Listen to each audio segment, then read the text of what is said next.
Welcome to Creative Piecemeal Podcast, a podcast for creatives. I'm your host, Tammy Takeishi. Join me for compelling conversations with artists, actors, authors, musicians, and other creatives about the impact of the creative and fine arts in their lives and our ever-changing world.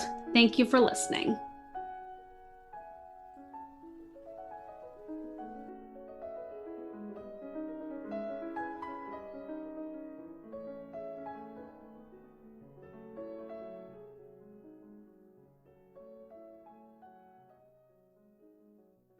Hello, welcome to another episode of Creative Piecemeal Podcast. I'm your host, Tammy Takeishi. Today, I am joined by my friend and fellow creative, Chavaz Kingman. He's a consultant, coach, entrepreneur, and speaker known for his incomparable ability to both recognize and realize individual and organizational talent and potential. By focusing on the human aspects of being a professional, he serves fellow professionals by helping them uncover and maximize their innate talent. I'm so excited to have you join me on the show today. Thanks, Tammy. What a wonderful, wonderful intro. Thank you for that. You're welcome. So before we jump into questions, a few announcements. It's November. So of course, I'm very thankful and grateful for every listener and every guest. It has been almost a year since I've launched this podcast back in January of 2021.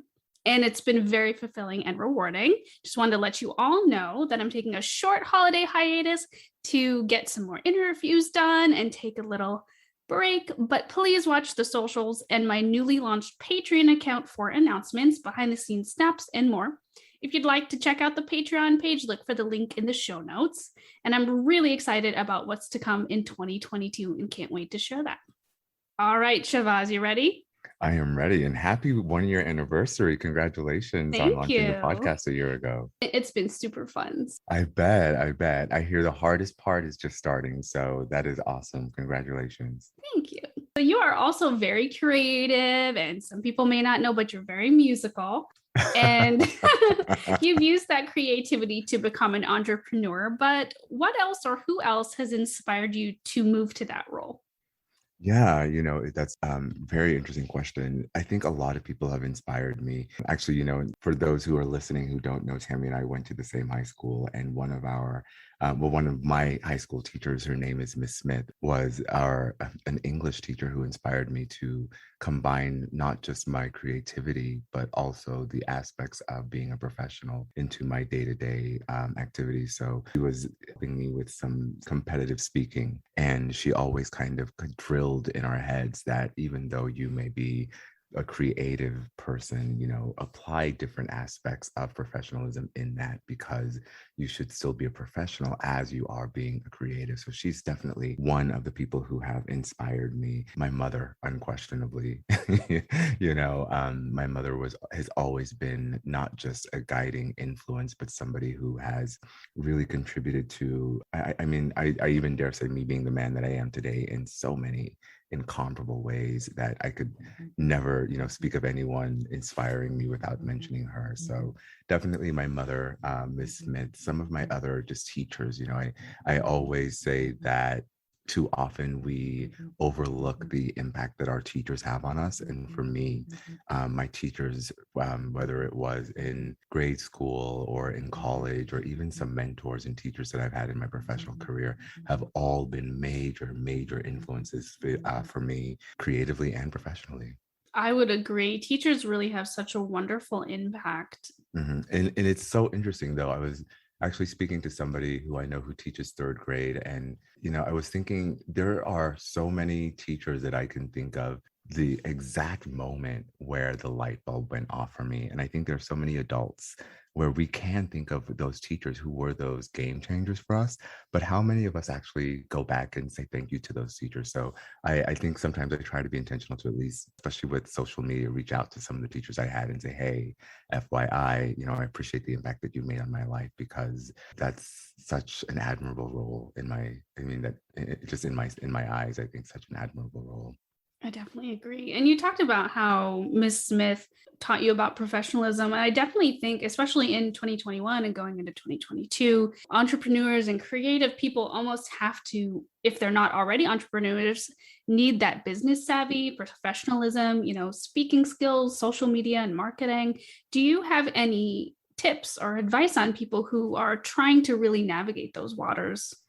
The first thought that popped into my mind when you said that is, get used to change, because things are constantly changing in all of the aspects of social media.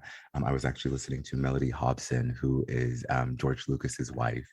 I believe now she may be president of Ariel Investments. I'll have to verify what her exact title is, but that she was giving this talk where she said she had to learn to be comfortable being uncomfortable. And I think that that's a key point for anyone, whether they're in a creative field or not. Right now things are changing with Facebook, Instagram, LinkedIn. All of these tools are methods of engagement. And so for people who are creative, I think you have to learn to leverage these tools in a way that's professional, clear, concise, but also engaging, while still being true to who you are as a person.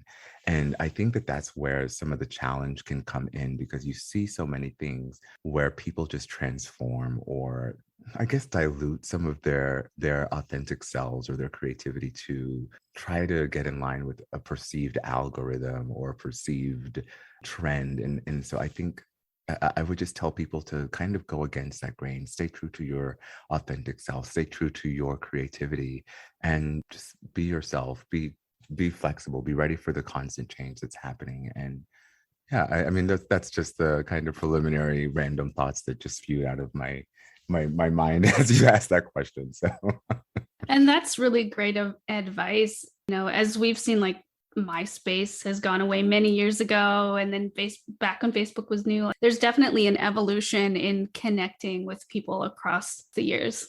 yeah, and I think that's the common thread as far as the thing that hasn't changed is the human connection that all of it brings. And so it's all in it kind of goes back to the message that I speak on constantly is, focusing on the people aspects of whatever you're doing, focusing on, how can I make this human? How can I connect with others and be my authentic self through it?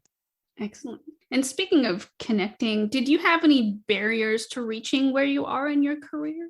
I was actually thinking today of the blessing that some of those perceived barriers would, ended up being, I should say, because I think I've always been someone who has raised his hand to say, hey, I will take on this difficult role, or I will take on this difficult task. So I know that there are a lot of conversations out there right now about diversity, equity, and inclusion. So I do think that in retrospect, there have been some times that, maybe I didn't know that different things were playing a factor.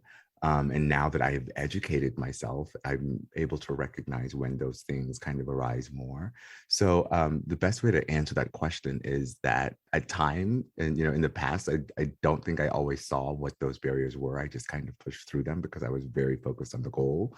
But now that I know more, I see what those barriers were. And I'm very grateful that I learned how to navigate those situations without focusing on kind of the more emotional or the more sensitive aspects of what those barriers could have been, to a younger Shabazz who may not have been as mature or may not have had as clear vision. So I'm glad that I know now, but I really consider pushing through those barriers or taking on different challenges to be a blessing now. There's always seems to be a lesson to be learned in every opportunity, whether it's positive or negative. Yeah, and that's the thing is I look at so many things now as, okay, Shabazz, this is something new. How are you going to expand your tool set or enlarge the way that you are thinking or your mindset so that you can approach it? Because I think too often if we just focus on a barrier or focus on something as a, quote unquote negative, I think too often we focus on just the dark side of that as opposed to the light that is there, that's at the end of that tunnel or that's existing. But it's all about perception sometimes. Very true. Very true. Yeah, it's the whole glass half full, glass half empty type thing. Yeah. Well, yeah. And it actually just made me think, I heard this kind of anecdote many, many years ago. And it was a story about two brothers that were entering the same city. And they were both coming from one city going to another. And they both came up to the same gatekeeper. And the first brother asked the gatekeeper, so, what are the people like in this new city? And the gatekeeper said, well, tell me about what the people were like in the city you just came from. And the first brother said, oh, well, they were just nasty, terrible, horrible people. And he said, oh, okay, then you can expect to see the same thing in this new city that you approach. And then the second brother asked the same gatekeeper the exact same question. Tell me, what are the people like in the city? And he said, and the gatekeeper says, what are the people like in the city that you just came from? And he said, oh, well, they're just wonderful and they're warm and they're kind. And he said, well, you can expect the same thing from this new city that you're moving into. And for some reason, when I heard that story, I realized, Shabazz, so much of the way that you look at life is kind of like that gatekeeper. Like, are you constantly looking at your past and expecting and kind of that same thing from everyone? Or are you going to say, you know what, this is a new city. Maybe people are going to be different. Maybe I need to look at things in a different way. What's my perspective on all of it? I've not heard that before, but it's so impactful, and it really. Yeah. I hope I articulated it well, but Yeah, no, it was fantastic. And it really gets the point across that perception and perspective really can, no pun intended, open up a person's eyes to different opportunities they didn't have before. On that topic, what do you know to be true today that you didn't know even a year ago? I can. That's been an important lesson. During the quarantine, took a really, really intentional effort to focus on self-improvement, because I thought, if the world is kind of calmed down, then I thought it would just be a mismanagement of my time not to hold up a mirror and say, Shabazz, what can you do to better yourself and better the world once it does open up? And so I think the best way to answer that is, what I do know for certain now is I can. I work very, very hard on intentionally extracting the negative voices of others that I'd heard before. Because I think too often, especially sometimes when it's somebody who means a lot to you, and that could be any sort of relationship, whether it's a manager, a teacher, a relative, we sometimes internalize those voices a little bit more than we should. For me, I spent specifically the past year, spending time with myself, spending time with God, knowing who I am, knowing what my voice is, and then realizing, oh, so maybe when that person told me that I couldn't, that had more to do with them than it had to do with me. And so maybe I should take this endeavor. Maybe I should reach within myself and see what ideas are kind of lying, within what talent, what potential do I have that I kind of was afraid of bringing forth? What creativity lies within me that I have yet to bring out to the world because of the fear of I can't? So the truth that I know now is I can. And I just have to figure out what that path is to bring that forth. And sometimes that path is going out there and exploring the world. And sometimes that path is sitting in silence and taking out the, negative voices and negative things that people have told you to find your own voice. So I can would be the just 2-word answer to that question. Oh, that's fantastic. And definitely something that I think everyone probably needs to remember from time to time. And self-care is so important. So that's great you had that opportunity. Yeah, thank you. You were talking a little bit about creativity and finding things that you wanted to bring out. But hypothetically, if you woke up tomorrow and you could be perfect at any creative art, what would that be? Well, that's an interesting one, because my definition of perfection in art is, while there's training, I think perfection is also the individuality that comes from it. So for me, I was someone who is exceptionally passionate about singing. So even just kind of like the tone and vibrato of somebody's voice can be very imperfectly perfect, in my opinion. So all of those things to me. So that when you say perfect, that's an interesting word. What would I want to? I don't know. There used to be that saying of the triple threat. The actor, singer, dancer. So I think because of just my background, I would have to just answer with the triple threat kind of. That would be really cool to see you in a musical. I have not done a musical in a very, very long time. So yeah, it's interesting, because I think it was maybe a week or so ago, I got in from the gym and heard the acoustics in my apartment. I thought, oh, These are really good acoustics. I haven't really actually sang in a while. And so I sat down and sang for a bit and I thought, oh, wow, I really do absolutely love music. So we'll see. We'll see what's on the horizon where that's concerned. And you've got such a buttery, beautiful voice. It would be a shame to not dust off your pipes and do some singing. I will say that I'm having some conversations in that regard as far as in some instruction. So I'll leave it at that for now. There you go. Keeping life a mystery here. Well, and I've actually found that it's being able to express myself musically is such a release from sometimes, I'm looking at data and spreadsheets and emails, sometimes 12, 14 hours a day. And what I've realized is even as an entrepreneur and even as somebody who's constantly looking at big data, it's just that release of being able to sing, or that release of sometimes I'm watching the Met on demand, or something musical, and it for me it makes me feel like I've touched base with home. It makes me feel like I've hit reset, to allow that creativity and not just that analytical part of my brain to work. And it's just it's indescribably confirming, affirming, and peaceful. If we were to sneak a peek at your music collection, what are some things you listen to a lot? I do listen to a lot of opera, but I also listen to a lot of like 90s music. So of course, and I think everybody, Whitney Houston is still in my playlist. She's fantastic. Right, yeah. So Whitney Houston, actually, do you know what one of kind of my go-tos that I listen to that's not in my actual playlist, but it's in my YouTube playlist, is Renee Fleming singing Costa Diva. That her performance in that always gives me chills. So some things like that. That's excellent. And kudos to the 90s music. Love the 90s music. Absolutely. Yeah. And I mean, and it's interesting how music has evolved. I think I just added some 60s and 50s music in there as well. Like I was listening to like Elvis Presley, The Wonder of You, and stuff like that. So it's my music catalog is very, very diverse. Awesome. As it should be, it really helps get the brain going, listening to different diverse music. It does. We're going to sort of change gears a little bit. Yes, you stole the words right out of my mouth. I was wondering, what is one of the biggest challenges you have right now in your specific role of what you do? And, what would you like to do to overcome that?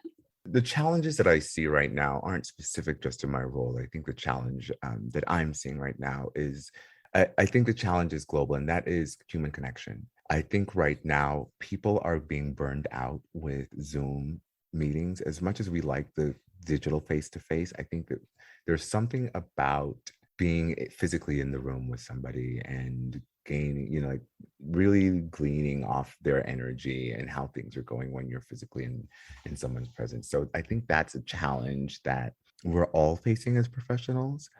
I've not come to a conclusion yet on how I feel about where social media is headed in either helping or harming that connection that we're all longing for. But it is something, however, to kind of link back to the arts, that it makes me confident that things like live theater, live performances will never, ever go away, because of the fact that we love to be in those settings of audience and artists, that connection that is it's just an incomparable connection. It's an incomparable feeling that you're not going to get on YouTube, you're not going to get on Spotify or Apple Music. It's completely different, and I dare say sometimes even sacred, when you have that connection between artist and audience. And so while I love that Broadway's opening back up, I love that the Met is opened again, as far as professionally speaking in my role, I think that it is a challenge because I work remotely. I know a lot of people are working remotely, so I think the challenge is just, how do we ensure that we continue to have authentic human connections that are not limited to our devices? I would concur. Yeah. I know I took that answer in a couple different areas, but it's just what my true thoughts and passions are. Yeah. No, I mean, you bring up so many good points, and I've had several artists who have been on the podcast, and they said it was like life changing when they couldn't perform, and they had to find other creative outlets because they missed the stage. They missed being able to connect with the audience. And then when it opened back up again, how it just was so filling to their soul. Yeah, it's such an indescribable feeling, I think, Tammy. It really, really is. Yeah, I think that's why I use the word sacred, because I do think that there is kind of a bit of a sacred connection between the artist and the audience, whether it's an audience of 1, 10, 1,000, like there's just a different connection. And it rings true too in businesses and meetings and presentations and conferences, because you're still trying to captivate an audience to sell a product, or captivate an audience to explain about your business plan for the next 5 years. Absolutely, Tammy. And it's one of the things that I think has made me successful, even in my meetings, whether it's annual report or, a new product presentation, knowing how to connect with the audience, knowing what they value. It's been an incomparable tool that I've been able to pull out really from my background in the performing arts. So does that mean you sing for them as an icebreaker? Some have asked. I will say that. I've had that request before, but I have yet to do that. I have yet to do it, but I've had that request. You never know, folks. You never know. Maybe I'll do it at some point. Maybe. There you go. Little known fact is, and I didn't do it for you, but sometimes as an icebreaker before I roll cameras for the podcast, I'll sing to guests. Oh, that's awesome. Do you know what my favorite icebreaker is? And it's my favorite because it was life-changing for me. One of my mentors told me, so I'll share it with you and your audience. My favorite icebreaker, especially for when I go into business meetings, is to ask what's right. We always ask people, oh my, Tammy, what's wrong? What's wrong? And so when we approach conversations by starting with, hey, Tammy, what's right? I mean, it's just a game changer. So that's one of my favorite icebreakers. Oh, that's fantastic. Yeah, I love that. And it's such a positive. Mm-hmm, mm-hmm. So yeah, I even in my personal life, you'll find I ask people, hey, what's right? So instead of asking people what's wrong, I always start what's right, focusing on those good things. And you were talking about the marriage of business and art. I was wondering, what are some of the biggest sectors of those areas that you're curious about right now? For specifically right now, what the kind of big conversation is big data. And I think that what everybody wants to know is, what does that mean? Everyone's collecting so much data. So one of the things that I'm very passionate about is using data to tell stories. Now that we have all this data, what are we going to do with it? What is the story that the data is telling? And even right now in a lot of the things that I do, I find what the story is. What is the actual human connection or the human journey that I can communicate? And to me, that is creativity, that is art, because I think that no matter what the art is, there's a story to be told there, and it's human. More often than not, it's the humanity, it's the human aspects of what we are presenting that's going to create that connection, be it emotional, intellectual, whatever it is. It's story, that creative element of story, I guess, that brings us together as human beings. So you've really come so far since the beginnings, and yeah. And I'm so proud. I'm so proud to see all of your posts and your accomplishments throughout the years. So and much. I was curious, is there something you wish you'd known when you first started, or do you feel like your journey has been exactly what it was meant to be? In some ways, I feel like my journey has been what it should be, because I think when I was a teenager, for example, I expected my journey to just be, oh man, I'm going to be an opera singer and I'm going to do this and that. And I took a change and went into the business world. But because of the foundation that I had with the arts, I feel like I've been a much more authentic professional, if that makes sense. I think that I've been a lot more empathetic in regard to relating to not just the customers or even executives that I deal with, but even some of the people that I've managed. So I feel like my journey has been, it's not what I thought it would have been, but I'm glad it is what it has been. And this, I'm sorry, the second question you asked again was, I'm sorry about that. Oh, if there's anything you wish you'd known when you first started. I wish I would have known that everything's going to be okay, if that makes sense. Yeah. Because I think I wasted a lot of time with fear and worry and anxiety. And had I known, Shabazz, it's going to be okay, I think I could have been more productive in the way that I used my time, as opposed to worrying or sitting in a room with, being anxious about certain thoughts, or recycling different thoughts, or recycling different behaviors of myself or others. So I think I wish I would have known, Shabazz, just trust everything's going to be okay. That's so relatable. I mean, everybody has those worries and those fears and thinking, Mm-hmm. what's going to happen tomorrow? What's going to happen Mm-hmm. in a year from now? Even the most confident of people have worries. Yeah. Yeah. But yeah, it's always easier said than done, isn't it? Right. Oh my gosh. Right. I think I'm still working on some of that. So I'm definitely, we're all a work in progress. Yeah. I think that's part of what makes it such a beautiful life. That's exactly what makes it such a beautiful life, not just knowing that you're a work in progress, but also knowing that others are a work in progress, and accepting those things and seeing what you can both learn together as well. Absolutely.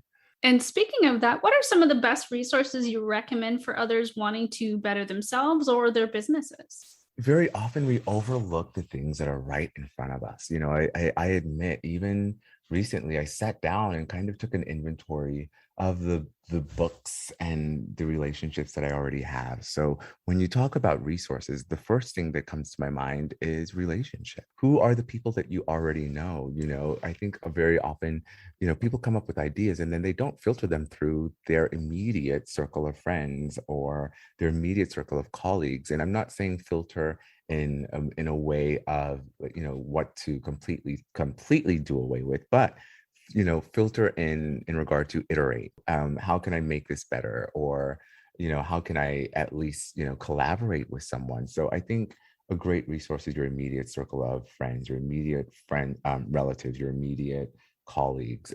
Other resources, to be completely candid, a public library.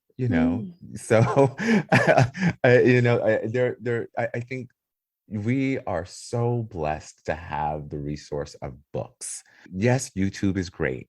All of these tools that we have on the internet are fantastic, but I strongly encourage people sometimes to actually just go to a library and get a book, read it, because especially with biographies, that's somebody who's literally written out their life experience for you to learn from. I think definitely books, education are resources that are just a little bit underutilized, because I think we have a flood of information. But I always say, with all that information and even with all of that data, doesn't necessarily mean that we've gotten the insight or the wisdom from it. So I think the two top things to answer your question would be your immediate relationships and books, resources like libraries that are already there, completely free.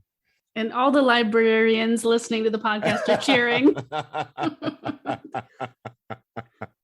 Yeah, I mean, I will admit, for me, there was a time, and I recall very, very clearly, it was around when I was 20 or 21, when I was in my office at work, and I was sitting there and I said, Shabazz, you can either go out and go to the clubs, or you can do something to better yourself. And I recall that was really the moment that I decided, Shabazz, you're going to start reading. You're going to start helping others more than focusing on the next party or the next club that you want to go to with your friends, And sometimes it is evaluating your friends, your group of friends, to see, am I even in the right group of friends that are in line with where I want to go? So I think it's always important to do those inventories and see what you're doing that maybe is no longer serving you. And speaking of books, do you have a favorite author or a favorite book that's really been inspiring or impactful in your life? Well, I grew up, my mother always taught us to read the Bible. So I think if she's listening to this podcast, I'll have to say the Bible just for her. So yeah, but aside from that, some of my favorite books are usually like business books on communication and things like that. One of my all-time favorite books is a book that Gallup published, called "It's the Manager," and it just speaks on the importance of the middle manager and kind of the direction that companies go, and the success of the organization, and then a lot of different aspects of just management that book covers. So that's definitely one of my favorite books, because I often tell executives and employees that their relationship with that middle level of management is so crucial. So that's always been one of my favorites, just because of the key insights that Gallup has provided in that book. Yeah, and that definitely sounds like one of those impactful books for people who are in business, and even people who maybe are in the entry level and want to learn more. Even if you're not in business though, Tammy, like I have applied so many business skills and things I've learned from business books in my personal life as well. So for me, it's about being able to transfer your skills, whether it's in the arts or business or whatever it is, to making yourself a whole person. Like, so I think any knowledge, any information that you can get, whether it's from a book like Gallup's book, It's the Manager, or if it's from whatever resource that you're reading, I think information can be applied in so many ways. And I don't know exactly I forgot what the exact terminology is, but it's where you combine unlike things in your brain and then you come up with something new. I'll have to look it up, but anyway. So like having more information just helps the brain to kind of make unrelated connections. So I'm always looking at different things to learn and different ways to make new connections and create new things from that. Nice. I must say, as a person who's more on the creative world and not so much on the business world, it's so refreshing to talk to someone who has a foot in both worlds and understands that. Yeah, I appreciate hearing that. I will say that I think it's something that has allowed me to stand out even as a professional, because I think too often as business professionals, we focus so much on just our data, our spreadsheets, our reporting, that we forget the humanity of what we do. And so for me, being someone with a creative background and somebody who's intentional to incorporate creativity into what I do daily, I think that allows me to continue to focus on the fact that I'm dealing with human beings. And I read a quote a while back that said, "Businesses don't make decisions, people do." And I think that's so true. And so I think when you allow yourself to be creative, and then put the business aspects into that, I think that's when you can really have something that's really impactful and powerful.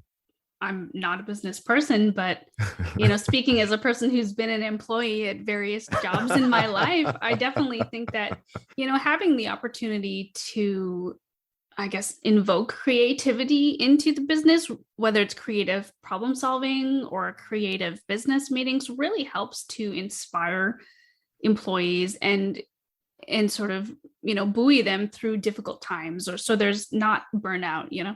Absolutely. I mean, and you can tell me, have you had a manager who's allowed you to express your creativity in a way that you felt valued? In some jobs, yes, and others, Hmm. no. Hmm. It's really 50-50 depending on what the job has been. Yeah, yeah. And you can tell the difference, can't you? Oh, definitely. Yeah, yeah. I think that when a manager allows an employee to express their innate gifts, their innate creativity, not only are you going to reduce the likelihood of that employee leaving the company, because of course, employee retention is a key component of all conversations right now, especially with remote work and the way where business is going. But I think when managers allow their employees to be creative and say, "Hey, I came up with this idea," actually, a prime use case that just popped into my mind was I want to say that it's Google that allowed their employees X amount of time to just work on something that they were passionate about, and I think that it was from that an employee came up with Gmail, just by, yeah. And so of course now we have the whole Google suite. And so it's just by allowing employees to be creative that corporations can really propel not just their employee satisfaction, but also their product offerings as well, because when you allow creativity to flow, you allow an increase in collaboration, you allow an increase, really you save time, I should say, because people are vocalizing their ideas, they're expediting processes. I can go on with this for a while, so I'll digress there. Yeah, it's almost like the sky's the limit When when creativity is allowed, yeah, it really, really is. It's I think creativity is such an innate part of human nature that, and especially as I think of startups, I think of executives who had an idea, implemented the idea, And then I think sometimes it can be a little bit absurd to then try to stifle the ideas of employees. It's like, well, as an entrepreneur, didn't you have an idea? Didn't you come up with an idea that you wanted to implement? So I strongly recommend people to encourage their coworkers, to encourage their team members, to encourage everyone they work with to bring their ideas to their table, bring their innate curiosities and creativity forth, because I think that it also increases teamwork and that bond that you feel with each other. In addition to increasing the business's bottom line, there are just countless benefits. So Definitely. Yeah. There's nothing wrong with more creativity in the world for sure. never, never. And the thing about it is, I think that we all possess creativity in abundance. I think that the thing is just when we allow ourselves and we allow others to express that freely without judgment. Mhm. That actually leads really beautifully to our last question for today, which is, in your own words, what does living a creative life mean to you? That's the question I think you ask everyone, isn't it? I do try when I remember. Living a creative life to me means bringing something forth to benefit others. I think creativity is an act of service. I don't think that it's selfish in any way. I think that when we create, we are bringing forth something that we came up with, whether it's fashion or music or a document or a presentation. That's something that you created. And I think the service aspect of it is you are now serving it to others in the hope that you would benefit them in some way. And so to me, I think creativity is service. A creative life is an act of service. It's finding ways to serve people with what you already have within you, or something that you can invent, and sometimes it's just I've invented a new recipe or something like that, but it's creative, so I think creativity is service. Excellent. Well, Shavaz, it was wonderful to catch up with you. Thank you so much for being on the show. And listeners, please check the show notes for ways to connect with Shavaz and to learn more about him. Awesome. Thanks, Tammy. It's been my pleasure. Thanks for listening to the podcast. Like the show? Have a question? Stop by the Facebook and Instagram pages. Links are in the show notes, or search for Creative Piecemeal Podcast on social media and click follow for all the latest.